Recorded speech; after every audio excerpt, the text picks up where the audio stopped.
Cake ഉണ്ടാക്കുന്ന അമ്മയുടെ കേക്കിനെ കുറിച്ച് പറയാണ്. പറ. മൈദ 1 കിലോ, മുട്ട 5 എണ്ണം, ഏലക്ക 1 പാക്കറ്റ്, സോഡാപ്പൊടി ഇത്ര ഇട്ട കേക്കാവൂ. പാൽ 1 പാക്കറ്റ്, വെള്ളം ചേർക്കരുത്. ആ പാലിനകത്ത് മാവ് കുഴച്ചെടുക്കണം. മുട്ട പൊട്ടിച്ചൊഴിക്കണം. അതിനകത്ത് മുട്ട അടിച്ച്. അപ്പൊ കേക്കാവൂ? കേക്കാവത്തില്ല. പിന്നെ എങ്ങനെ കേക്കാവുന്നത്? കേക്കാവുന്നത് അത് പൊറോട്ടയ്ക്ക് മാവ് കുഴയ്ക്കുന്ന പോലെ കുഴയ്ക്കണം. കുഴച്ച് മേശപ്പുറത്തിട്ട് അയച്ചെടുത്തിട്ട് ചില്ല് കുപ്പി വെച്ച് നിരത്തണം. നിരത്തിയിട്ട് കട്ടാക്കണം. കട്ടാക്കി കഷണിച്ച് ചീറി എണ്ണയിലിടണം. ഈ ടേസ്റ്റിന്റെ രഹസ്യം തന്നെ അത് പറയത്തില്ലായിരിക്കും. ഏലക്കല്ലയോ ചേർക്കണ്ടേ? അപ്പൊ ടേസ്റ്റ് വരും.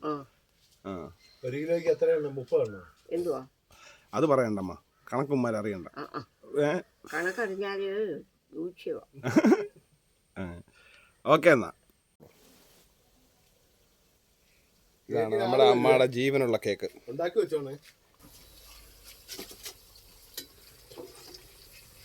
നമ്മുടെ പെരുന്തേനൊരു വീട് തൊട്ടടുത്തുള്ള അമ്മയുടെ കടയാണിത്.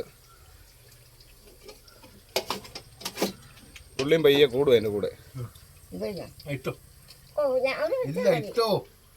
പുള്ളിക്ക് അഭിനയിക്കാൻ ഒരു സ്പേസ് കിട്ടിയല്ലേ അമ്മ? സൂപ്പർ ഉള്ളിവടയാ. 3 ഞാൻ ഇപ്പൊ കഴിച്ചിട്ടിരിക്കും. കൊണ്ടുപോകാനായിട്ട് ഒരു 5 എണ്ണം കൂടെ ഞാൻ വാങ്ങിച്ചിട്ടുണ്ട്. എല്ലാരും വാങ്ങിച്ച് കഴിക്കുക. നമ്മുടെ കൈപ്പുണ്യ കേട്ടോ, വേറൊന്നുമില്ല. മതി. ഇതുകൊണ്ട് വല്ല കാര്യമുണ്ടോ അമ്മ? ഇങ്ങനെ പരസ്യം ചെയ്തിട്ട് വല്ല കാര്യമുണ്ടോ? ഈ പുള്ളിക്കൊന്നും ഒരു പണിയില്ല. ചുമ്മാ മെനക്കെട്ട് ഇറങ്ങിയേക്കുവാ. ഉടങ്ങാനായിട്ട് വല്ല ജോലിയും ചെയ്യാനുള്ള മനുഷ്യൻ.